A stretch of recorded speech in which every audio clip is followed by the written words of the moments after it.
My name is Josh Beard with Ag Technology Solutions Group. This year we are excited to introduce the EAVision J100 that you see behind me. We're really excited about working with this drone and seeing its capabilities. On paper, it should be a little bit better than the competition, but we will see. Like anything, new technology takes time. And one key benefit to this drone here is that it has LiDAR for obstacle avoidance. And I do think that will have a big impact on future drones and how we look at them. This is comparable in size to the DJI T50. It does have a little bit more capacity when we're talking about payload.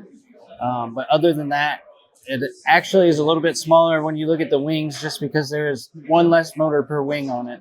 So obstacles like tree lines, power poles, you're going to see that every day in the drone world if you're spraying off a trailer, doing custom app, or doing it on your own farm. So you want to make sure you keep it out of those certain scenarios so that you can keep on going and be efficient with the machine. You're going to find the efficiencies as you go. I would be more than welcome to help some people, and I have 4,500 acres of experience from last year, and what we know or have found to be efficient and what somebody else finds to be efficient is going to be completely different, but I'm more than welcome to help somebody figure that out.